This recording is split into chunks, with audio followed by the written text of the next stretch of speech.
واجب الاحترام و معزز سامعین، موسم حج شروع ہے۔ حرمین شریفین کی عظمت کے حوالہ سے چند باتیں گزشتہ جمعہ کے خطبات میں عرض کی تھیں۔ حرمین کی فضیلت قرآن کریم میں ہے، احادیث طیبہ میں ہے۔ جب ہم حرمین کا لفظ بولتے ہیں تو مراد دو حرم ہوتے ہیں، ایک حرم مکی، ایک حرم مدنی۔ دونوں کا مقام مرتبہ بہت اونچا ہے اللہ کی نظر میں۔ اس کے اپنے آداب ہیں، اپنا اس کا احترام ہے، تقدس ہے۔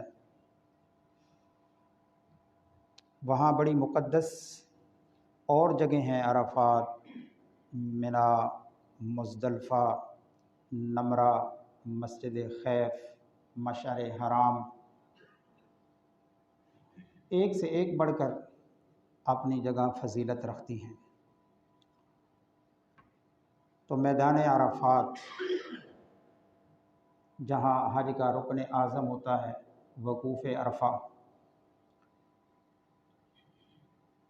وہ ان تمام جگہوں میں سب سے زیادہ فضیلت والی جگہ ہے۔ 9 ذی الحجہ کو حاجی وہاں صرف وقوف کرنے کے لیے حاضر ہوتے ہیں۔ وہاں کی عبادت کیا ہے؟ صرف اس میدان میں انٹرنس اور اس میدان میں مغرب تک، غروب آفتاب تک ٹھہرنا، بس وہاں ٹھہرنا، وہاں بیٹھنا، یہی عبادت ہے۔ اب یہاں پر ایک بات انسان رک کر سوچ سکتا ہے، کرنا کرانا کچھ نہیں ہے، ذکر اذکار، دعائیں، یہ اضافی اعمال ہیں، کرنے چاہیے اور کرتے ہیں لوگ جتنی اللہ توفیق دے۔ لیکن اگر یہ اعمال نہ بھی ہوں، وہاں اگر قیام مل گیا ہے، انٹرنس ہو گئی ہے، بس حج کا رکن پورا ہو گیا ہے۔ تو اس سے ہمیں یہ بات پتہ چلتی ہے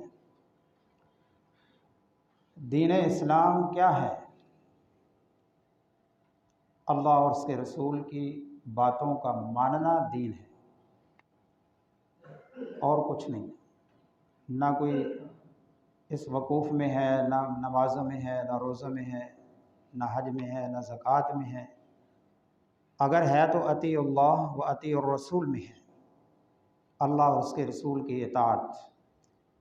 جب اللہ حکم دے کہ اس جگہ پر آپ نے رکنا ہے، رکنا ہے، اتنا ٹائم تم نے یہاں گزارنا ہے، بس گزارنا ہے، پھر نہ اس سے پہلے نہ اس کے بعد۔ تو اس سے ہمیں یہ بہت بڑا سبق ملتا ہے، بہت بڑا درس ملتا ہے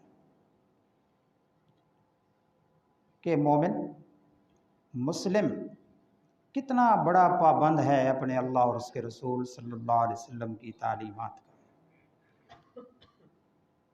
اور یہ زندگی میں اللہ توفیق دے تو ایک مرتبہ ایکسرسائز کرواتے ہیں اللہ تعالیٰ، ظاہر ہے وہی کرے گا جس کے ذمے ہے۔ وَلِلَّهِ عَلَى النَّاسِ حِجُّ الْبَيْتِ مَنِ اسْتَطَاعَ إِلَيْهِ سَبِيلًا، جس کے پاس استطاعت ہے۔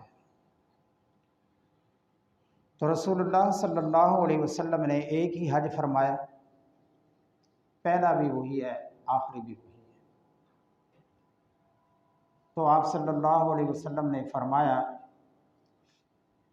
کہ لوگوں، مجھ سے حج کے مسائل سیکھ لو، شاید دوبارہ تمہاری میری ملاقات نہ ہو۔ خذوا عنی مناسککم، مناسککم، اس کے اندر ایک تو پیغام تھا کہ اب آپ صلی اللہ علیہ وسلم لوگوں کو چھوڑ کر جانے والے ہیں۔ اب ساری زندگی کی جو محنت، جد و جہد تھی آپ صلی اللہ علیہ وسلم کی، اس کو وائنڈ اپ کیا جا رہا ہے، اس کو سمرائز کیا جا رہا ہے۔ اس لیے آپ صلی اللہ علیہ وسلم نے عرفات میں ایک بہت عظیم الشان خطبہ ارشاد فرمایا، جو باتیں اگرچہ بڑی مختصر لیکن مفہوم بڑا جامع، الفاظ مختصر لیکن اس کے مطالب مفاہیم بہت وسیع۔ خطبہ حجۃ الوداع بہت مشہور ہے، سیرت النبی صلی اللہ علیہ وسلم کا ایک عنوان۔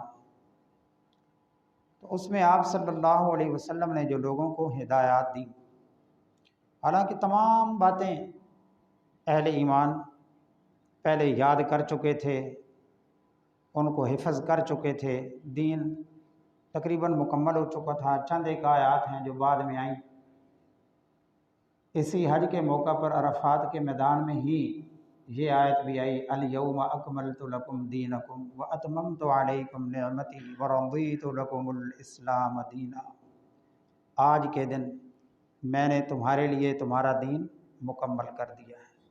الیوم اکملت لکم، تمہارے لیے، اکملت لکم، تمہارے لیے مکمل کیا ہے، اور میں نے تمہارے لیے دین اسلام کو پسند کر لیا ہے۔ ورضیت لکم الاسلام دینا، دین اسلام۔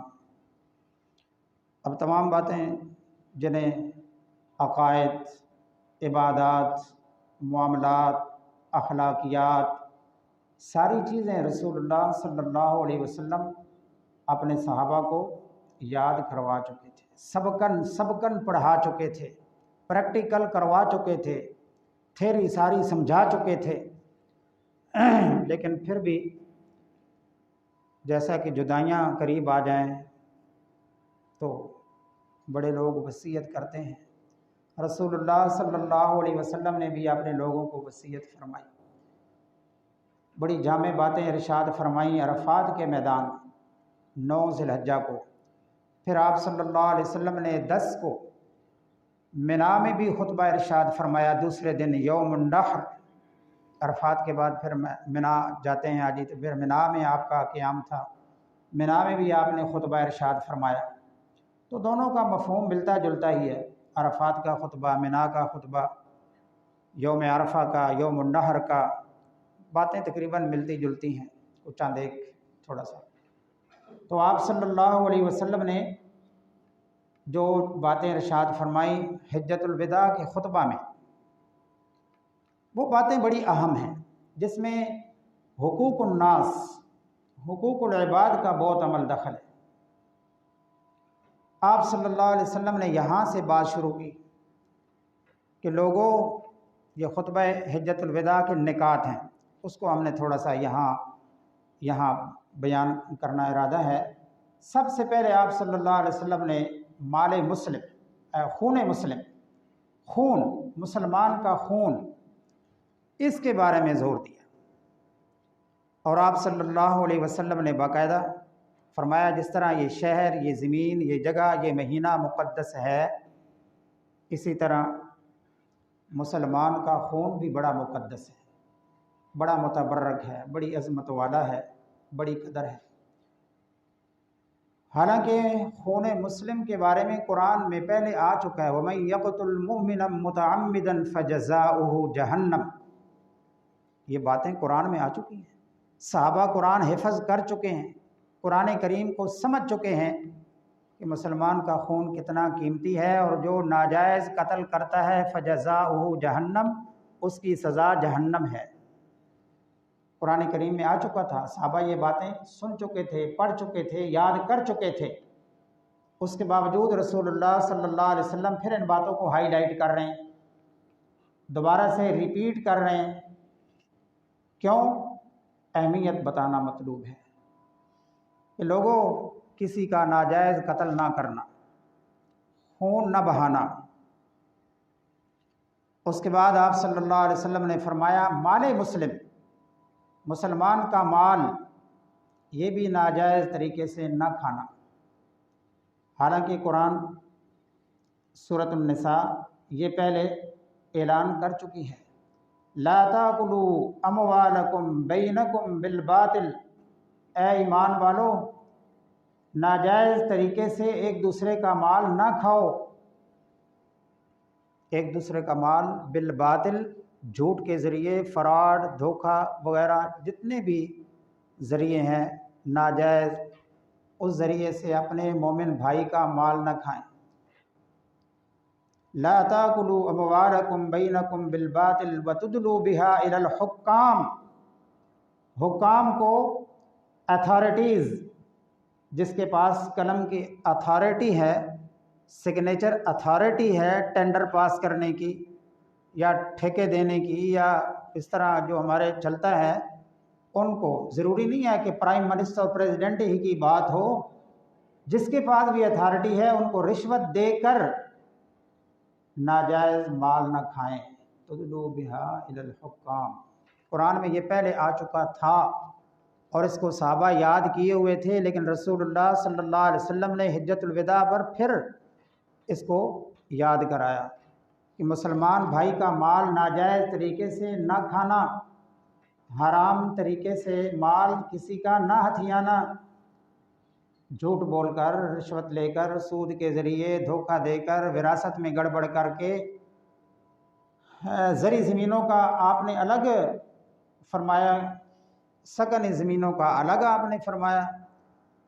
آپ صلی اللہ علیہ وسلم یہ پہلے سبق پڑھا چکے تھے کہ کسی نے ناجائز طریقے سے ایک بالشت زمین بھی ہتھیا لی، ناجائز طریقے سے کرتے ہیں نا، مکان بناتے وقت 2 اینٹ ادھر کر لیں، 2 ادھر کر لیں، کیا فرق پڑتا ہے؟ 4-6 انچ سے 4 انچ کی اینٹ ادھر کر لیں تو کیا فرق پڑتا ہے؟ ادھر کر لیں کیا فرق پڑتا ہے؟ بالشتی بن جاتی ہے۔ اس طرح جو زراعت کا کام کرتے ہیں، 2 ہل ادھر چلا ادھر چلا، تھوڑا تھوڑا کیا فرق پڑتا ہے؟ اس لیے آپ نے فرمایا جو ایک بالش زمین کسی نے ہتھیا لی تو قیامت کے دن وہ زمین کا ٹکڑا اس کے گلے میں ڈالا جائے گا، اور زمین کا ٹکڑا فقہا فرماتے ہیں ایسے اوپر سے نیچے کٹ لگائے نا، یوں کر کے اوپر سے نیچے تک لے جائیں تو وہ ٹکڑا نکل آئے گا، وہ سارا ہی اس کا ہوتا ہے نا، یہ سارا ہی اس کے گلے میں ڈالا جائے گا۔ تو یہ مال ہے نا، مال، تو فرمایا کہ مومن کا مال ناجائز طریقے سے، حرام طریقے سے استعمال نہ کریں۔ فرمایا زمانہ جاہلیت کے تمام امور، تمام باتیں میرے پاؤں تلے رون دی گئی ہیں۔ زمانہ جاہلیت کیا ہے؟ رسول اللہ صلی اللہ علیہ وسلم کی نبوت سے پہلے کا جو زمانہ ہے، یہ سارا زمانہ جاہلیت کا زمانہ ہے۔ جاہلیت کے زمانہ میں بڑی اوٹ پٹانگ باتیں لوگوں نے یاد کر رکھی تھیں، آپ نے فرمایا وہ ساری باتیں اب ختم کر دی گئی ہیں، میرے پاؤں تلے رون دی گئی ہیں۔ اور زمانہ جاہلیت میں آپ نے فرمایا کہ کوئی کسی نے قتل کیا تھا، اب یہ عرب لوگ بڑی لمبی جنگیں لڑا کرتے تھے، بدلے لیتے تھے، آپ نے فرمایا اس زمانے کے جتنے خون ہیں آج کے بعد سب ختم، کسی سے کوئی بدلہ نہیں لیا جائے گا۔ تو سب سے پہلے فرمایا ربیعہ بن الحارث کے بیٹے کا خون جو میرے خاندان نے لینا تھا وہ معاف کیا جاتا ہے، بدلہ نہیں لیا جائے گا، ختم۔ فرمایا زمانہ جاہلیت کے معاملات، سودی معاملات، لین دین، سود پر لوگ لین دین کرتے تھے، وہ بھی ختم۔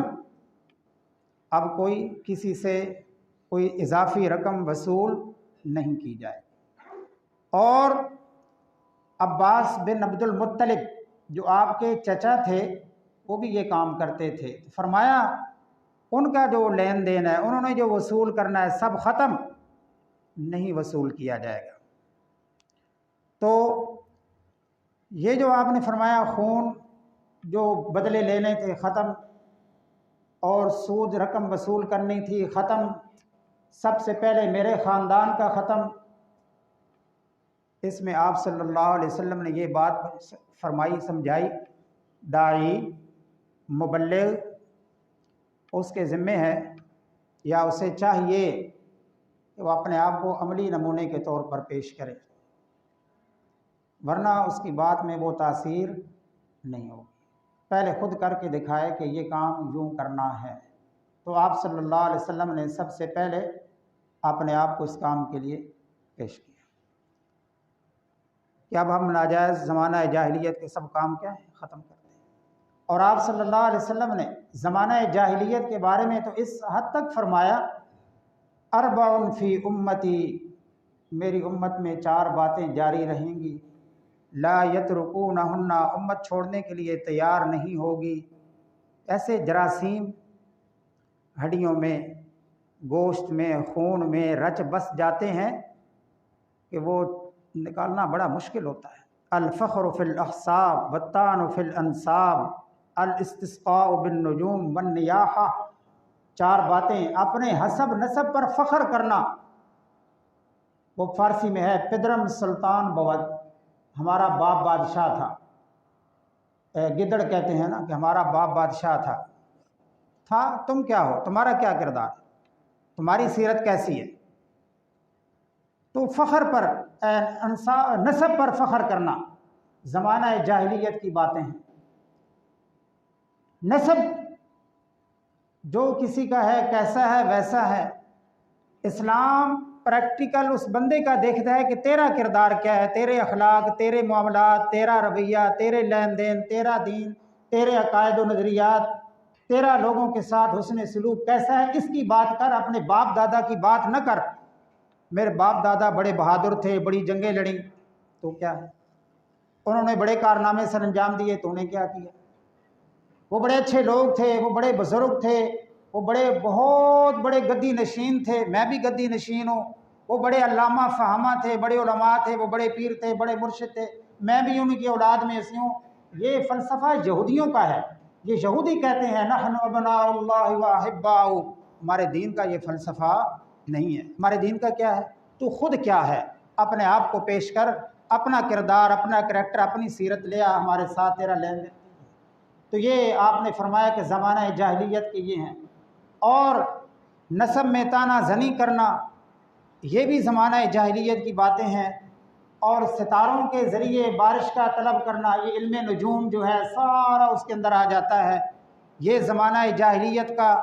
اور نیاحہ، نوحہ کرنا، کوئی پریشانی، کوئی موت، کوئی فوتیدگی، کوئی غم آ گیا ہے تو اس پر اتنا چیخ و پکار کرنا، واویلا کرنا، رونا دھونا، جس سے بڑی بڑی آوازیں نکالنا۔ محض رونے میں تو کوئی حرج نہیں ہے، لیکن اس کے اندر شکوہ اور اس طرح کا جو ہے، تو یہ ساری باتیں زمانہ جاہلیت کی باتیں آپ صلی اللہ علیہ وسلم نے فرمائیں، اور فرمایا کہ میری امت اس کو چھوڑنے کے لیے تیار نہیں ہوگی۔ پیشین گوئی ہے رسول اللہ صلی اللہ علیہ وسلم کی۔ وہ باتیں ہمارے ہاں رائج ہیں، جاری ساری ہے، کسی نہ کسی پیرائے میں چل رہی ہے۔ پھر آپ صلی اللہ علیہ وسلم نے فرمایا لوگوں، اپنی بیویوں کے ساتھ اچھا سلوک کرنا، گھر والیوں کے ساتھ اچھا سلوک کرنا، ان کے حقوق کا خیال رکھنا، ان کو لباس، رہائش اپنی استطاعت کے مطابق اچھی پرووائڈ کرنا، اور خواتین کو کہا کہ اپنے خامد کے حقوق کا تم بھی خیال رکھنا، اپنی عزت و ناموس کی حفاظت کرنا، اپنے بستروں کو پراگندہ نہ کرنا، خواتین کو بھی اور مردوں کو بھی کہا۔ حقوق نسواں ایک بڑا چیپٹر ہے، حقوق نسواں، لیکن رسالت مآب صلی اللہ علیہ وسلم نے حقوق نسواں کے ساتھ حقوق مرداں کا بھی ذکر کیا ہے کہ جہاں عورتوں کے حقوق ہیں وہاں مردوں کے بھی حقوق ہیں، خامد کے بھی حقوق ہیں، بحیثیت بیوی کے بھی حقوق ہیں۔ تو آپ صلی اللہ علیہ وسلم نے دونوں کو تنبیہ فرمائی، مردوں کو بھی اور عورتوں کو بھی، کہ اپنے خامدوں کے حقوق کا خیال رکھنا۔ خامدوں کو کہا کہ اپنی بیویوں کے حقوق کا خیال رکھنا۔ اور یہ بیویوں کے حقوق کے ساتھ تو آپ صلی اللہ علیہ وسلم نے اتنی تاکید فرمائی کہ یہاں عرفات کے میدان میں خطبہ ارشاد فرمایا، یہاں بھی فرمایا۔ پھر آپ صلی اللہ علیہ وسلم کی جب وفات کا وقت قریب آیا، اس وقت بھی آپ نے چند باتیں ارشاد فرمائیں، تو اس کے اندر بھی آپ نے یہ باتیں فرمائیں کہ لوگوں اپنی گھر والیوں کے ساتھ اچھا سلوک کرنا۔ استوصوا بالنساء، میں عورتوں کے بارے میں تمہیں وصیت کرتا ہوں، اس کا خیال رکھنا۔ تو یہ اتنا حساس اور اہم پہلو تھا۔ ہر آدمی سمجھ سکتا ہے اگر ہمارے گھر میں کوئی بیوی ہے تو یہ کسی کی بہن بھی ہے، کسی کی بیٹی بھی ہے۔ تو جب ہم یہ اعتماد کرتے ہیں کہ ہماری بہن، ہماری بیٹی دوسرے کے گھر میں، اس کا خامند میری بیٹی کے ساتھ اچھا سلوک کرے، میری بہن کا خامند میری بہن کے ساتھ اچھا سلوک کرے، تو پھر یہ سوچنا چاہیے کہ جو میرے گھر میں ہے وہ کسی کی بیٹی ہے، کسی کی بہن ہے۔ میوچل ہے، یہ میوچل انڈرسٹینڈنگ ہوتی ہے۔ اگر ہم اچھا اپنے آپ کے لیے ڈیمانڈ کرتے ہیں تو دوسروں کو بھی اچھا ہی دکھانا چاہیے۔ تو اس کے بعد آپ صلی اللہ علیہ وسلم نے فرمایا لوگوں بتاؤ کیا میں نے دین تمہارے تک پہنچا دیا؟ لوگوں نے کہا یا رسول اللہ صلی اللہ علیہ وسلم پہنچایا ہی نہیں، پہنچانے کا حق ادا کر دیا ہے۔ تو حجت الوداع میں پھر آپ صلی اللہ علیہ وسلم نے فرمایا اللہم اشہد اللہم اشہد اللہم اشہد، اے اللہ تو گواہ ہے، تو گواہ ہے، گواہ ہے۔ پھر فرمایا لوگوں میرے بارے میں قیامت کے دن تم سے پوچھا جائے گا، کیا جواب دو گے میرے بارے میں؟ آپ سے پوچھا جائے گا کہ تمہارے پاس نبی محمد عربی صلی اللہ علیہ وسلم آئے تھے، انہوں نے دین پہنچایا تھا، تو کیا جواب دو گے قیامت کے دن؟ امت گواہی دے گی، امت بتائے گی کہ آپ صلی اللہ علیہ وسلم نے دین کس حد تک پہنچایا۔ آج ہم اس دین کی چھتری تلے بیٹھے، آپ سب میں دین سننے سنانے کے لیے آئے ہیں، دین کی چھاؤں میں یہ مسجد، یہ جمعہ کے خطبے، یہ قرآن، یہ حدیث، آپ صلی اللہ علیہ وسلم نے اس موقع پر فرمایا اگر میں نے تمہارے تک یہ اپنا پیغام اللہ کا دین توحید پہنچا دی ہے تو پھر اگلی امت آنے والی نسل تک پہنچانا تمہارے ذمے ہے۔ فَلْيُبَلِّغِ الشَّاهِدُ الْغَائِبَ، آج جو یہاں موجود نہیں ہیں، اس وقت 1500 سال پہلے جب عرفات کے میدان میں رسول اللہ یہ خطبہ ارشاد فرما رہے تھے کتنے سارے لوگ تھے؟ آج پوری دنیا میں قرآن موجود ہے، حدیث موجود ہے، سنت موجود ہے، اور صحابہ نے جو اس وقت موجود تھے اتنی محنت کی، جد و جہد کی، اتنی کوشش کی، تن من دھن سب کچھ لگا دیا رسالت مآب صلی اللہ علیہ وسلم کے اس بات پر کہ لوگوں آج جو تم مجھ سے سیکھ رہے ہو، جو مجھ سے سیکھا ہے، مکہ کی زندگی میں، مدینہ کی زندگی میں پورا قرآن تمہارے پاس ہے، پورا حدیث کا میٹیریل، پوری میری سنتیں، میرے سارے طرق تمہارے پاس ہیں، آنے والی نسلوں تک پہنچانا تمہارے ذمے ہے۔ انہوں نے پھر پہنچایا۔ آج تمام اراکین، تمام مناسک، تمام عبادات، تمام مسائل، چاہے حج کے ہیں، نماز کے ہیں، معاملات کے ہیں، قربانی کے ہیں، ہر چیز رسول اللہ صلی اللہ علیہ وسلم کی امت کے پاس ہے، اور قیامت تک یہ امت آگے پہنچائے گی۔ علماء اس ڈیوٹی کو ذمہ داری سمجھ کر پورا کر رہے ہیں، الحمدللہ فللہ الحمد۔ اور اس میں ان مبلغین کو، ان داعیوں کو بڑے تانے سننے پڑتے ہیں، بڑے طنز کے تیر سہنے پڑتے ہیں، بڑی تنقید و تنقیص برداشت کرنا پڑتی ہے۔ ساری چیزیں برداشت کر کے اس قرآن کو، اس حدیث کو، سنت رسول کو، اخلاقیات کو، معاملات کو، گھریلو زندگی ہے، سیاست کی زندگی ہے، بازار کی زندگی ہے، کوئی ایک عنوان ایسا نہیں ہے جس کے بارے میں قرآن و سنت سے آج امت کو رہنمائی نہیں ملتی ہے۔ کیوں؟ امت نے اس فریضے کو فریضہ سمجھا ہے، اور انشاءاللہ یہ قیامت تک امت آگے آنے والی نسلوں تک یہ دین پہنچاتی رہے گی۔ وجہ الیوم اکملت لکم دینکم، تمہارے لیے تمہارا دین اب کیا ہو گیا ہے؟ مکمل ہو گیا ہے۔ اب کوئی نیا دین، نئی وحی، نیا نبی، نیا دستور، نیا ضابطہ نہیں آئے گا۔ اب آئے گا، کیا آئے گا؟ اب قیامت کا ہی منظر آئے گا، اور کچھ آنے والا نہیں ہے۔ تو آپ صلی اللہ علیہ وسلم نے حجت الوداع کے موقع پر فرمایا لوگوں انی قد ترکت فیکم کتاب اللہ، میں تم میں اللہ کی کتاب چھوڑ کر جا رہا ہوں، اس کو مضبوطی سے پکڑے رکھنا، اس سے اپنا تعلق کاٹ نہ دینا، اس کو نظر انداز نہ کر دینا، اللہ کی کتاب کو نظر انداز نہ کر دینا، چھوڑ نہ دینا، اس کو اپنی زندگی کا اوڑھنا بچھونا بنانا، تو تم کبھی بھی گمراہ نہیں ہوگے، کبھی بھی گمراہ نہیں ہوگے۔ یہ کبھی بھی گمراہ نہیں ہوگے، اس کا مطلب یہ ہے کہ عقیدہ تمہارا کبھی خراب نہیں ہوگا۔ عقیدہ کا درست ہونا، آئیڈیالوجی، نظریہ کا درست ہونا یہ بہت ضروری ہے۔ اگر قرآن نے تم نے سمجھ لیا تو رسالت مآب صلی اللہ علیہ وسلم فرماتے ہیں تمہیں قرآن اگر سمجھ آیا تو تمہارے عقیدے میں پھر شرک کی آمیزش نہیں ہوگی۔ باقی دوسرا سٹیپ ہے اعمال کا۔ اعمال میں اختلاف ہو جاتا ہے، کوئی کسی طریقے سے کرتا ہے، کوئی کسی طریقے سے، کسی کے پاس وہ حدیث ہے، کسی کے پاس یہ ہے، اور سارے کا سارا طریقہ رسول اللہ کا ہی ہے صلی اللہ علیہ وسلم۔ جب بھی کوئی کرتا ہے تو وہ کیا کہتا ہے؟ میں نے رسول اللہ